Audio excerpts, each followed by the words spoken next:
Alright boys, we still have a little under 24 hours from this video going up until Muramasa, the GSSR, and all the hype New Year stuff actually comes out. So we're just going to keep chugging along with these end of the year tier list videos. And what better class to go with next, because it's literally just the next class, than the Rider class. And, you know, we're slowly getting better at kind of finding out where I want certain servants to be and what I kind of value in certain servants and placing them in different tiers. I think I'm also kind of deciding that I'm more or less placing them in comparison to one another. I was kind of originally going for the idea that, like, yeah, if you like smushed all the tier lists together, it would be all perfect, all fine and dandy and everything, but I don't think that actually will work. So I think I'm just going to keep going with like them being compared to one another. As per usual, you know that your boy's going to hit you with those spicy takes, every one of them though being 100% objectively correct. You know, there's just no room for disagreement. I can't even say that with a straight face, you know.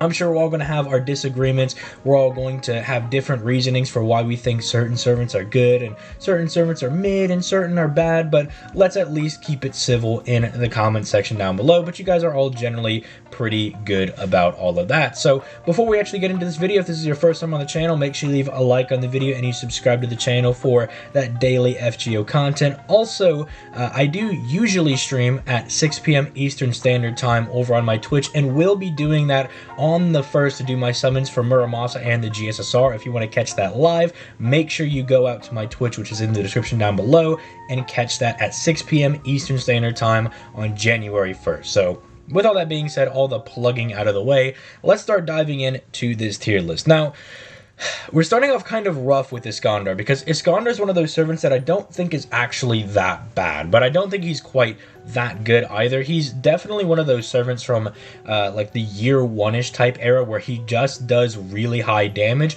In fact, there was kind of the dichotomy between him and Drake as to who was better, because Drake did less damage, but she had that 50% battery, so it made her a bit easier to use. But if you needed to clear some really high nodes, or you had like a K-scope or something, Iskandar was a bit better because he did way more damage. So that kind of dichotomy was alive and well in the beginning of the game, but now it's not as, you know, prevalent, because the battery is definitely more and more important, especially going into like Koyanskaya meta later on this year. So Iskandar, I am going to slap him right now into tier 3, because he does still do a lot of damage. If you do need that, he can do that for you. With his third skill, he can also drop quite a few stars with his AoE Buster NP, while also doing really good damage. He also brings a lot of damage to the party as well, being able to give them an attack buff and an NP damage buff. So not only is he going to be triple buffing himself and just doing general good damage against everybody, at least for one turn,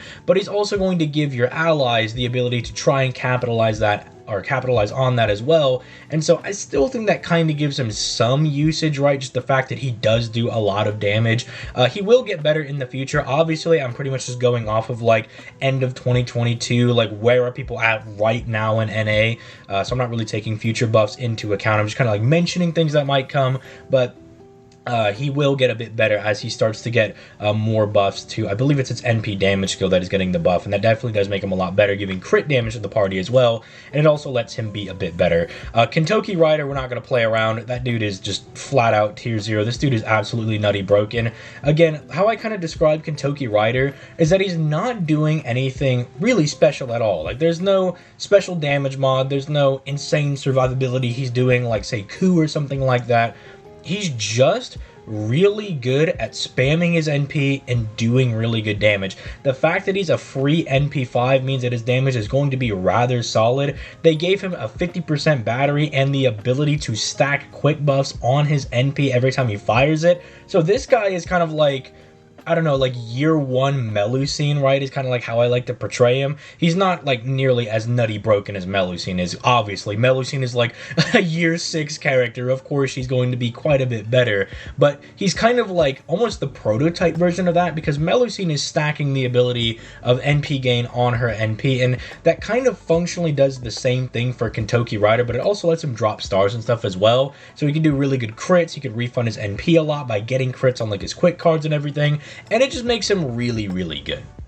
So Kintoki Rider is one of those like absolutely broken servants that I think deserves to be up here. Now, okay, I know a lot of people are going to get like really edgy about this one, but keep in mind, we're not talking about where they're at right now on JP. We're talking about right now on the NA version. And Ozzy's not quite there yet. Ozzy right now is just kind of a mid-single target servant. You can use him to some effect. He's got a good charisma. He's got a battery for the whole party. He enables other people's buffs. He has a guaranteed Imperial privilege, so his damage will always be pretty good. He'll also be a little tanky, and he can also seal the enemy's NP. Like, nothing insane is really going on here, but it's not bad. Like, it's a very basic kit with the little niche of being able to guarantee other people's buffs, primarily other Imperial privilege users, and at least guaranteeing his own.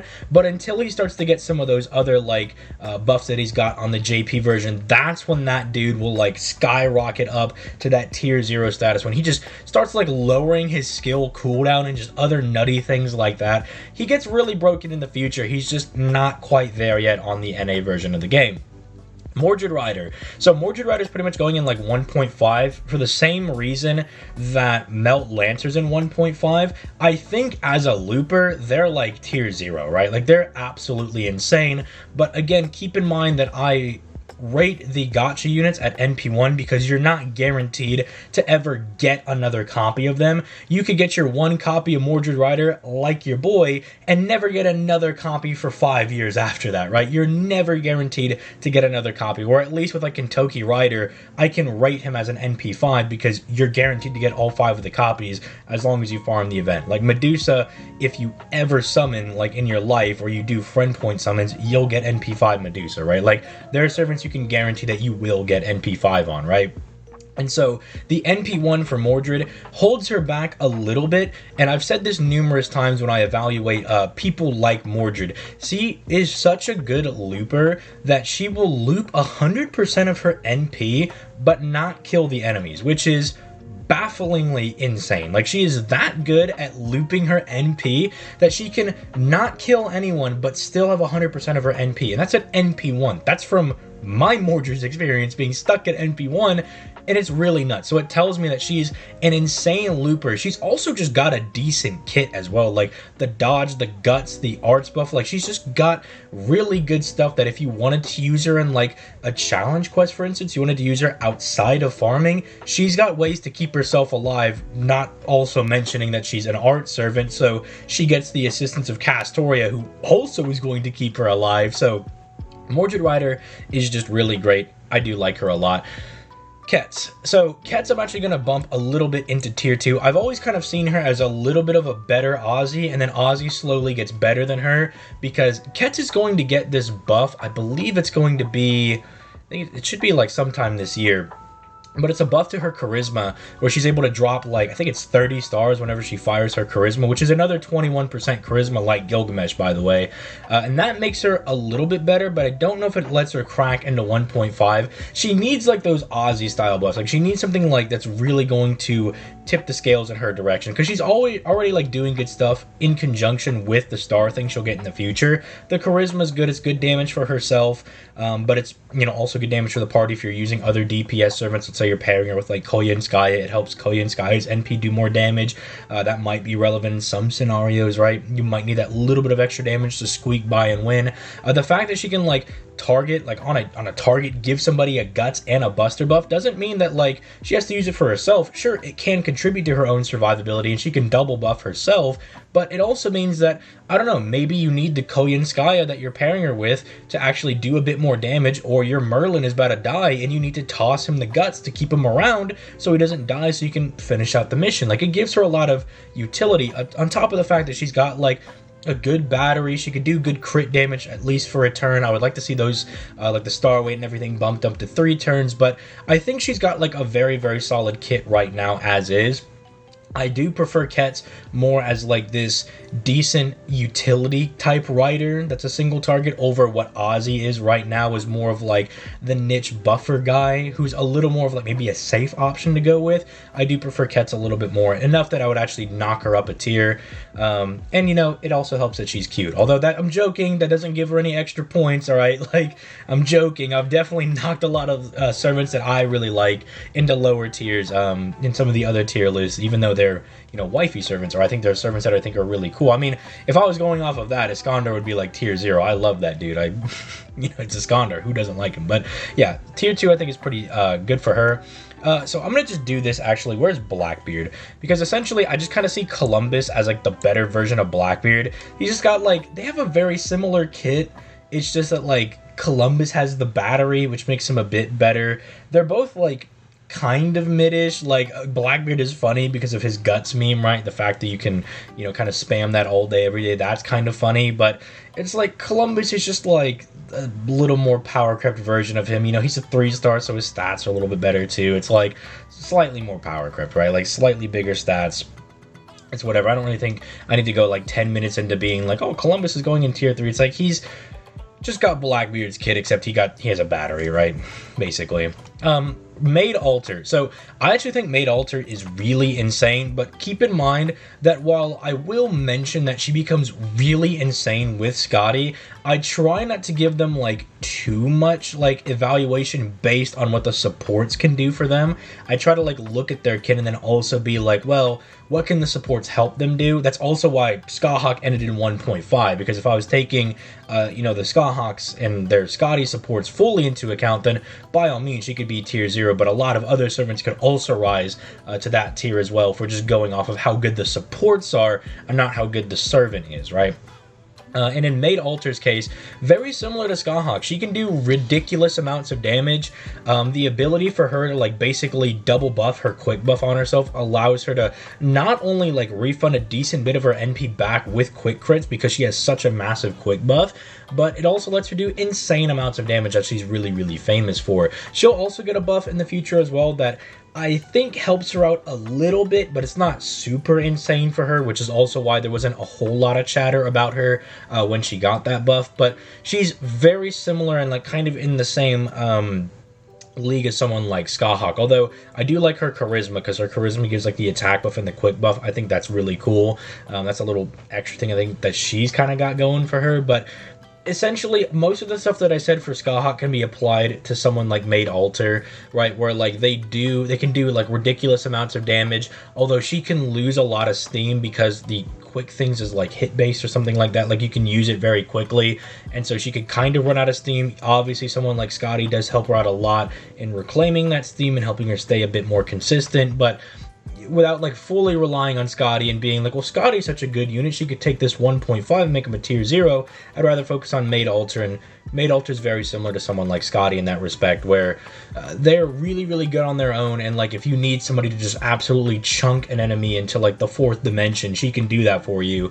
But she like needs, I don't know, maybe just like a big bungliest battery or something if she wants to kind of stand in tier 0 without the Skadi, which is something you'll see me say in a lot of my reviews, that I would prefer that the servant is already good on their own, so the supports can just elevate them to a higher level instead of the supports kind of having to fix innate issues with them, and like an innate issue with Maid Alter and Skahawk respectively, right? I know that's going to trigger more people about the Skahawk thing in the last video. I probably shouldn't even bring it up, but I think it kind of helps my point that like instead of Skahawk having to, or not Skahawk, but Skadi having to fix their like NP gain and like refunding issues that they can have, it elevates their looping ability even more in other servants, right? Like in say like Kintoki Rider or someone who's like already got that lockdown. So I don't know, just some thoughts from me. That's just, again, more insight into kind of stuff that I value in the game.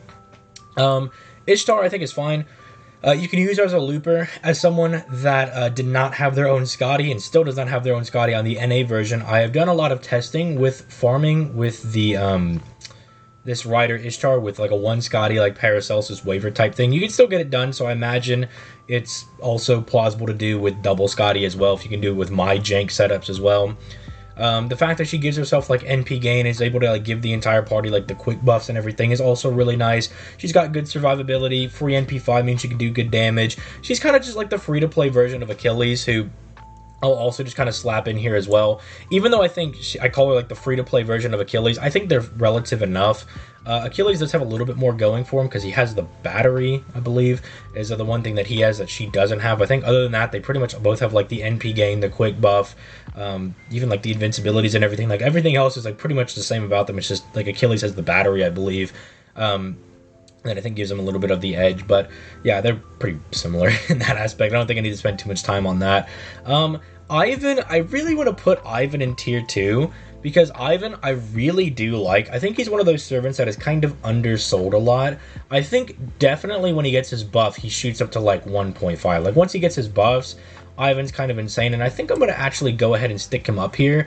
The only issue is that Ivan has an insane kit, and just for people that maybe don't know what Ivan does, I'm actually going to go ahead and just pull him up over here, because this is one of those servants that I don't think a lot of people summon for, or they really know or care about, and so I really got to go ahead and show that, like, yeah, he, like, removes all enemy debuffs and everything. Like, okay, here's the buff that he's going to get in the future. That's nuts. But, like, the fact that he gives himself, like, big NP gain, he can cleanse his debuffs, he can remove all the enemy debuffs, he has survivability. Like, this guy is just really good. He's got good damage, right, with, like, a 40% buster buff for 3 turns. Usually, if you're getting, like, 40, it's either for, like, 1 turn or for, like, 3 attacks for 3 turns. Like, they really gave this guy, like, just a solid footing for a kit, and he gets stronger every time he fires his NP. I think the problem is actually the fact, though, that he's an AoE boss killing servant. It's like such a weird niche for him to be in, because how often do you need an AoE boss killer? Usually, if you're going to get a boss killer, you want them to be single target, so they have that higher damage scaling, so they're doing more damage, right? You know, it's a hot take. Single targets are generally doing more damage than your AoEs, right? Like, hot take. So you want your single targets for your boss killers and your AoEs for farmers, right? Because they don't need to generally do as much damage.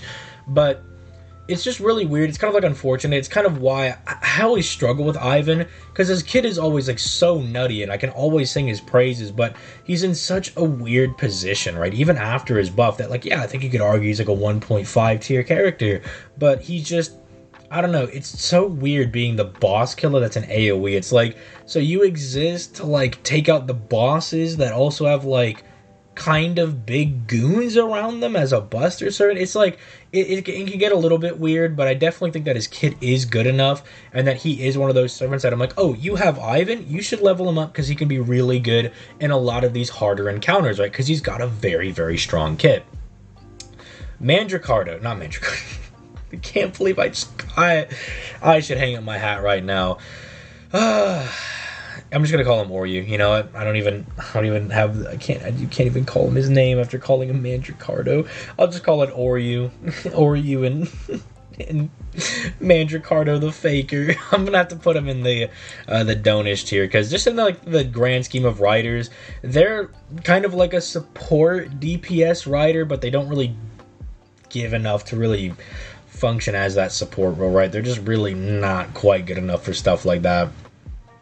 So, okay, now I'm looking at, well, because, I mean, if I need to go in more detail, it's like, their charisma is kind of weak, the arts buff is kind of weak, the batteries are not really a whole lot. They could do decent enough damage, I suppose, as a free-to-play, but I don't think that's really enough to, like, really justify, like, oh, I can't wait till we get Gouda Gouda 3 rerun, I can't wait to get Mandricardo Alter. I'm gonna call him Mandricardo Alter until I forget, but yeah, I don't really think Ryoma is really that worth actually going in on. Medusa, so I'm kind of thinking about the Lancer tier list. I think I was a little hard on some of those servants. Like, some of them, like Canis, I probably could have bumped up to 3, right? Some of them like that, I think I was being a little too hard on them at that point. I think that was a reaction to the Archer one. And so if I was going off of, like, the Lancer tier list, I would probably put her in Don't. But if I'm going off of, like, the Archer Saber one where I'm a little bit more lenient, I do think Medusa does kind of have a place, especially, like, if Columbus is going to be up here. She's kind of like the quick version of that.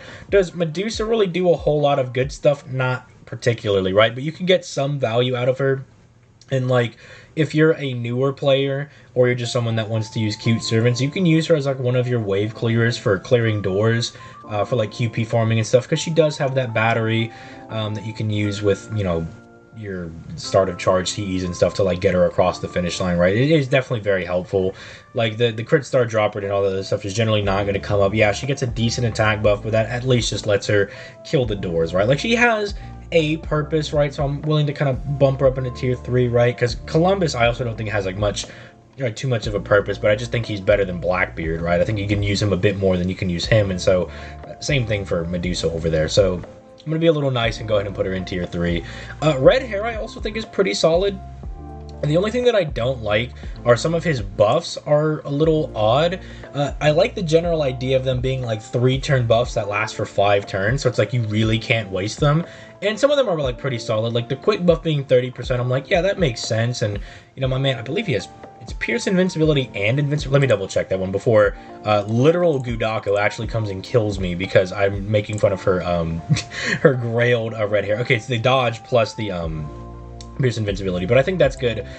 He also has like a 30% crit damage buff, which I kind of wish was bumped up a little bit. I think Red Hare is one of those servants that, like, with just a couple of tweaks here and there, he could definitely skyrocket a bit to like higher tier 2 or like lower 1.5 or even tier 0 if they just really go dummy nutty with him. I'm surprised when the OVA for Grand Carnival dropped, he didn't get like insano buffs. Like, they didn't just like go ham taro on making him like the legendary level 100 grailed red hair, or even can you imagine if they gave out like a grail to every master that grailed red hair? Wouldn't that be insane if they did stuff like that just randomly? I'm sure people would riot. I would riot because I'd be like, it's not fair to me because I didn't grail my red hair. But I think it'd be kind of funny. Regardless, I'm getting too off track. Like, he's decent enough. Like, you can get some good mileage with him as like a free-to-play servant. Like, the Pierce invincibility, especially on like free-to-play servants, can be really, really useful because it allows you to get around annoying bosses that have like dodge spam or invincibility spam, or like some of those weird fights like, say, William Tell, where he has like 20 hits of chance-based evasion. You can kind of just sidestep all of that, and it's just really nice to have. George is actually really solid. Like, I'm going to slap him kind of high up in here, because not only is George getting value like Leonidas because you can use him to enable your soloing servants, but if you keep him around very similarly to Leonidas, the guy has a 3-turn taunt, so he can really keep the pressure off of you for quite a few turns. In fact, I'm actually going to put him up in tier 2 as well, because I'm thinking about Leonidas, and I was like, I value Leonidas enough to put him in tier 2, and George is like the same thing, but more defensive, right? Like, Leonidas is more like, here's buster buffs, here's stars. George is like, especially with his bond CE, able to give you like extra protection even when he dies, and he's got the 3-turn taunt to protect you for 3 whole turns, has the guts to help him stay around for longer, and can even give people the dragon trait if you need to synergize with that. If you're using, say, someone like Sigurd or Siegfried, right? Like, if you're using someone like that, he can synergize pretty well with them, and it's really, really strong. So, you know, I'm actually bumping him up to tier 2. I really like George a lot. I try to use him when I can. It's just, unfortunately, the meta we're in, it's like a bit quicker to just be like, double cast Aurea, bonk, bonk, bonk. Okay, the enemy is obliterated, right? And I'm super impatient. But if we ever get something like Dokkan, right? Dokkan, for instance, lets you challenge difficult content all day, every day. I guess we're kind of getting that with the advanced quest. But we get stuff like that. I'd like to do more team comps utilizing people like George, because I think they're really fun to use, and I think they're really cool. I just have to get his Bond CE, which I'm a little far off on. I don't even have Herc's Bond CE, right? Exposed, right? I haven't even gotten that because I'm like, I'd rather waifu up or get my bond up on my waifus and stuff like that. So I'm going after stuff like that. I'm like, Herc, I'll get to you eventually, buddy. We need like an item that just lets you like auto bond 10 some servants or something. You know what? 8th anniversary or whatever, 8th, 9th, 10th, some anniversary, some New Year's buff, give us an item like that. I don't care what it is, I want it. Reines, I'm blabbering because Reines is going in tier 0. Like, do I need to explain? She's literally waver but a rider. Like, do I need to? No, I'm not explaining that. You already know. If you're like, boy, but like, I really don't understand Reines, how do I not know? Bro, we got a Discord, I stream, and I will explain it to you on stream if you ask me why Reines is good. Or you can go in the Discord and be like, hey, he said Reines is self-explanatory, I'm new, someone tell me, and like 50 dudes will like explain why Reines is good. Da Vinci Rider, insane. She's literally just like Rider Mordred, but a 5-star, right? And she's got like a bit more of a modern kit, I guess you could say. Like, she's been gifted like extra things to kind of help her out a little bit so she doesn't struggle as much with damage, like being able to give herself more buffs, like slightly more buffs. She's got a little bit of a crit buff that she can do on like a 4-turn cooldown. You know, her thing is like, it's almost like Rider Mordred is so good that it's like, if it's not broke, don't fix it. And they were like, well, we gotta add something. And it's like, okay, well, she can like refund NP on her NP, and she gives NP to the party, and she refunds NP every single turn. And it's like, that wasn't the problem. The problem was not how much NP she gets, but Jesus, I guess she is now literally always going to be loaded. Bartholomew, I think I could put him up here because he does actually have the niche of being like the bronze servant killer, and that's literally it. That's the whole reason I could put him up here. If you're ever fighting a node and a bronze servant is the final enemy and you've got a more limited box, you can't take it out, or you're doing a free quest and you're fighting some bronze guy, or you're going through the story and I don't know, George over here is bothering you, you could bring him, or you know what, Hans is a bronze, he's a bronze castle, he's a more appropriate target for Bartholomew over here. If Hans is bothering you or something, then Bartholomew will just clap him up quick, fast, and in a hurry. He's got the special damage mod against broke servants, so that's cool, I guess. Boudica, for the same reason, she's not here because, like, she's that good, because Boudica's honestly, like, kind of okay. Like, her NP gives you some defense, you can give everybody an arts buff, but it's that anti-Roman thing where, like, Boudica got better because Romulus is so good, right?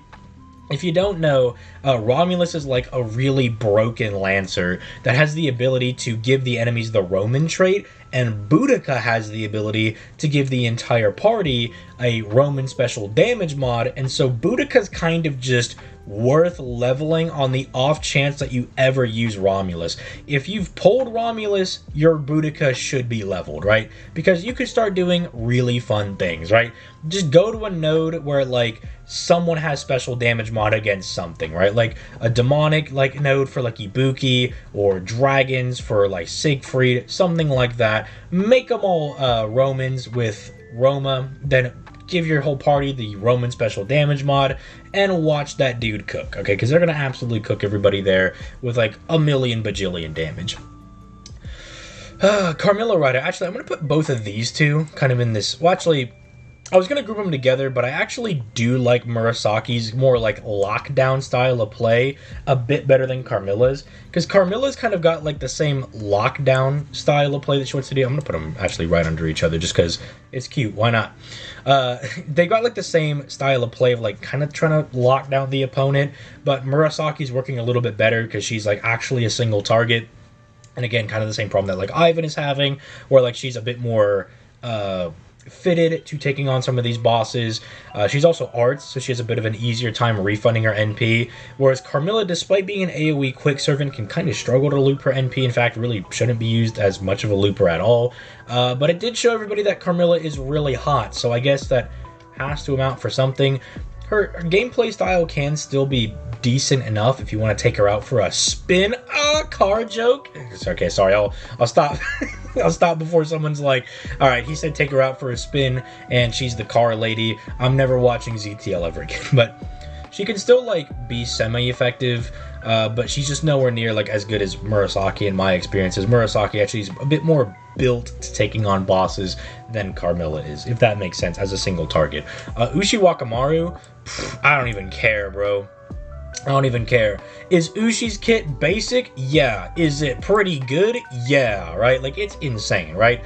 The only reason I can't put her in tier 0 is because I don't think she's as good as, like, a Kintoki Rider. Like, if you notice, it's like, she's kind of, like, just a little worse than Kintoki Rider, in my opinion, and, like, Mordred Rider's, like, slightly worse. Well, maybe she's got, like, a little... Maybe Da Vinci has a little more on her, because she could actually do a bit more damage. But you get what I'm saying? Like, they're just kind of, like, power-crept versions of each other. Because Ushi's, like, decent attack buff, NP gain buff is good, she can dodge, she can, you know, do the crits, she can do the damage.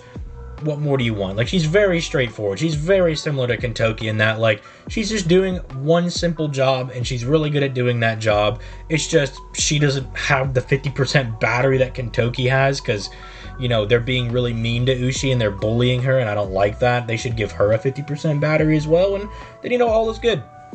Mandricardo. Mandricardo's like Ushi, but a little more modern and arts, if that makes sense. He has, like, the ability to kind of, like, sacrifice himself to do some big ooga booga damage, right, and, like, really go ham taro for a turn, but you don't even have to use that. You don't even have to rely on that. That's not even, like, a bad thing either. Keep in mind, like, that if he just, like, does that, he cycles himself out. You can plan around that.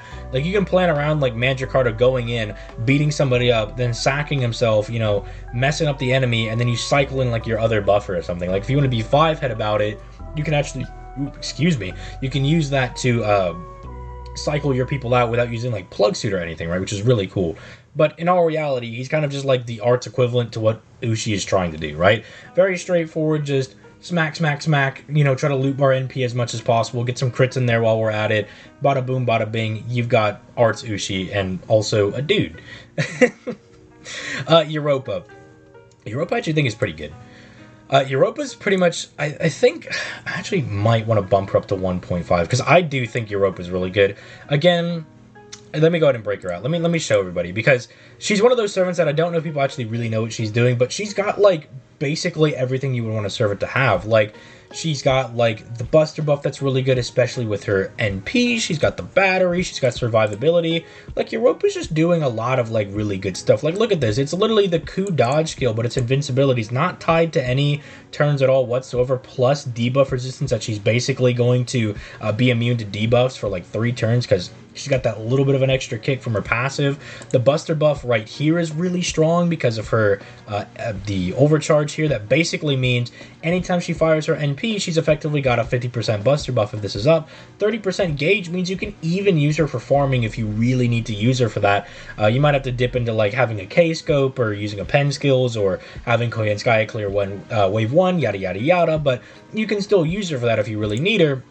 And then she's kind of got, like, the Shuten ability to, like, charm all the enemies. And if you're not using her for farming or you want to use this for Wave 3, good for extra damage on Wave 3. Or if you're fighting an enemy, you just lower their defense for 3 turns. You could really just start smacking them. Europa's actually really solid, right? Which is why I was actually a little mad when we didn't get her, right? Like, we got her out of order, and that's why I made that, like, NA shafted thing. Because I was like, I know not a lot of people are going to summon on Europa, and I couldn't because I was saving for other servants at the time, so she kind of just came out at an unfortunate time for me, but she's one of those servants that I eventually would like to own because she's just, like, really good. She's, like, one of those servants that is just, I would describe as generically good, because, again, she's not doing anything that's, like, insane special damage mods or anything, but she's just, like, she's got a lot of ways to protect herself. She's got consistency boosters, right, and like that arts and that NP buff.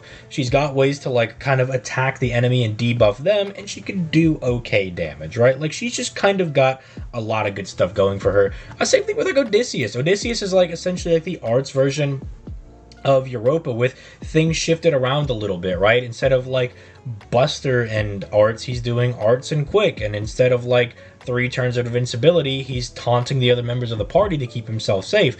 Like, it's just kind of shimmying the stuff around, and actually, likewise, you can use him for farming as well on top of everything else that he's also doing. Plus, he's got a Gundam mech, which has to amount for something, right? But, again, essentially, he's, like, in this kind of newer wave of, like, I would say, like, the AoE riders. Like, Europa's kind of, like, just the solid Buster AoE, and then, you know, Odysseus is, like, the solid arts AoE. I think Achilles was supposed to be like that, the solid quick one, like, because it kind of makes sense that they're all like, well, maybe Achilles is a little older than them, but like it kind of makes sense that he would kind of sit next to them. But I think Achilles needs like just a little buff to kind of push him up there a little bit, because Achilles for me can be a little finicky sometimes, just a bit with some of his buffs. But yeah, like they're just solid guys.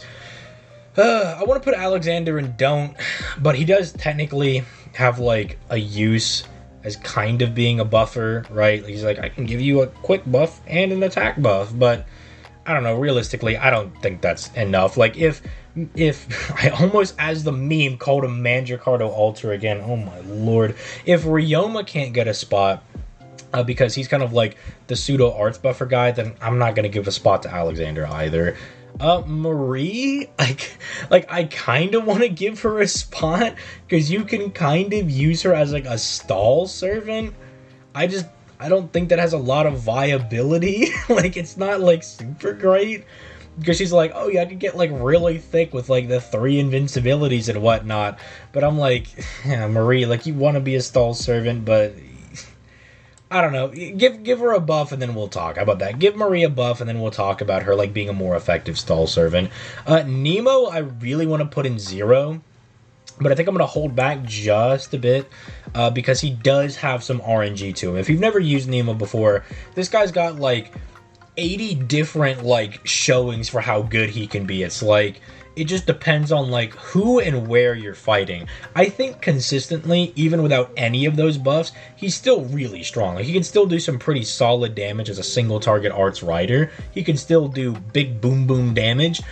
which is why I'm fine putting him in 1.5. I don't think that alone, though, constitutes him being 1.5. I don't think his low ends are like that good. I think that's like his low ends are like high-end like tier 2, but because he has that RNG that can make him look really good and it's not super hard, that he definitely deserves to be in 1.5, right? But it's because of that RNG that I don't like him that much to put him in like tier 0. Like, I don't like him enough to scoot him up there. Some people might disagree.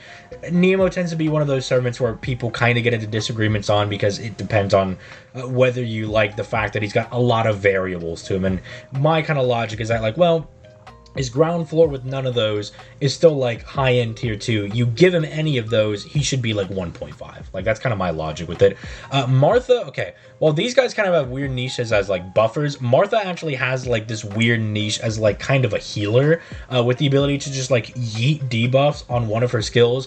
And just having that as an on-demand skill is super valuable, right? Put that on a person you can kind of use as a DPS, and you have yourself a decent, really niche servant, but decent enough, right? I don't think Martha's actually like gutter trash or anything. I think you can actually get some mileage out of her for the fact that like that healing skill is really strong, and then you can kind of get her to be a bit of a DPS. It's not very pretty, but you can get it done. Drake, I think, is really insane. I think as of right now, she should probably be like around the other guys, but like a bit higher because her battery's a bit bigger. I think once Koyenskaya comes out, though, her value increases dramatically, right? For instance, same thing with like Lancer Artoria, right? In tier 1.5 yesterday. They're both servants that are like easily like in this tier because they're already really good. Like Drake's got like the Pearsonville, the 50% battery, double buffs herself, can drop a couple of stars because why not, and can do some decent damage, right? But like as soon as Koyenskaya comes out and Koyenskaya wants to be paired with 50% battery servants, like those are her like prime dudes that she gets to pair with, value skyrockets, right? And then Drake actually becomes one of those servants where it's like, if you don't have a good AoE, it's like, you know, like when the second 5-star ticket comes back around, you know, she could be like in your consideration, right? She's definitely decent enough to consider. Like any of those 50% battery servants are definitely contenders when you get like Koyenskaya and Oberon and stuff, because then it doesn't really matter if they're NP1 because Oberon's like, yep, here are your steroids, all right, go Hamtaro and clean that dude out, right? Just absolutely obliterate them. Anne and Bonnie, again, still not the biggest fan of them. I just don't like their niche of being at like 1 HP. I just don't think it's super great. They got a buff on JP that has definitely helped them out a little bit, but we're not there, unfortunately, on NA quite yet. I wish I could give Santa Alter a bit higher, but like just like give her like a fat battery or something, like just anything, because her damage is solid.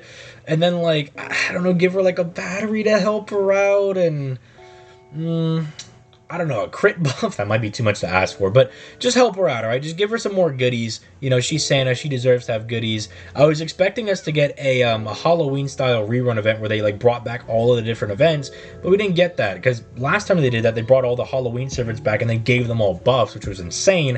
I was expecting that for Christmas, and we just never got it, so that kind of sucked.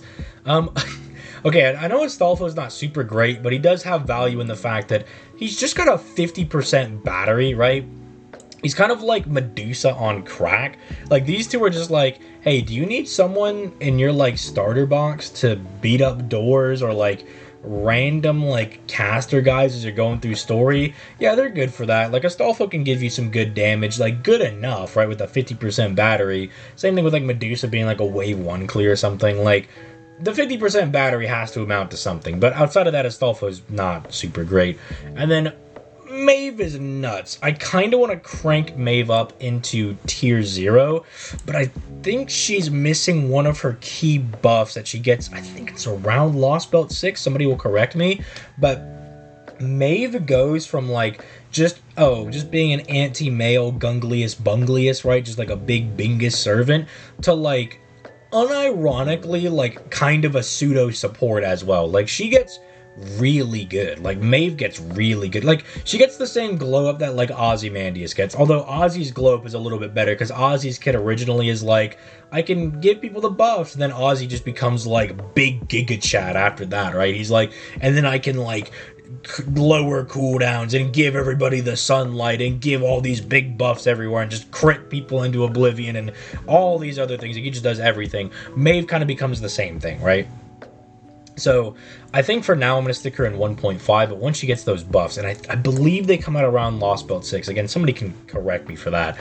I'm trying not to spoil too much of why she gets it for Lost Belt 6, and why I believe that's when it is around that time, but I think this is looking pretty solid. I am liking this. As we start doing more and more of these tier lists, I kind of like am finding out how strict or how lenient I want to be on certain servants and stuff like that. So again, you know, most people in the comments are like, okay, yeah, like I might not agree with this opinion or this take, but I see at least where you're kind of coming from, and I would say that they're here, you could say that they're there, and it's kind of fine, and I'm fine having those disagreements, right?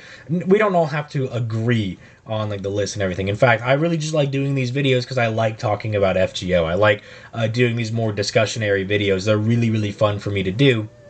And so, you know, being able to do the tier list is just a really good excuse for me to do a lot of talking about FGO because I love the game. And so, yeah, I'm fine, you know, just going through, reading some of the comments and the opinions that you guys have. The Skahawk one in the last video definitely had a lot of people pressed.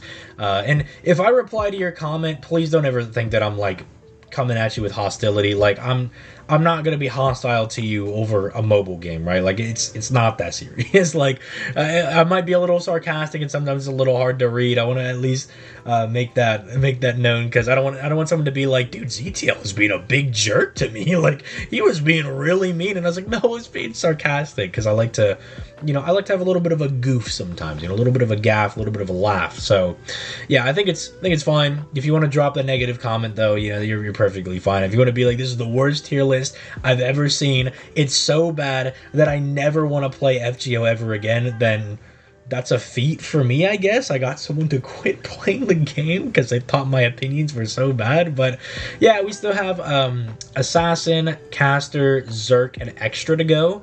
But obviously, we're going to have to take a break from doing these because Muramasa's coming out. Some insane JP servant who I'm just like giddy like a little schoolgirl with excitement over who's going to be that servant. I have no idea. I'm so excited to find out who they're going to be. So yeah, we got a lot of stuff that we got to cover, but yeah, hopefully this video actually comes out on the 31st and we don't get the JP information early, because that means I'm gonna have to shimmy some stuff around. But yeah, with all that being said, I am going to go ahead and get out of here. You guys have yourselves a nice day, and as per usual, I'll try to leave the tier list, at least the template and everything, in the pinned comments so you guys can make your own as well. But yeah, I'll catch you guys in the next video.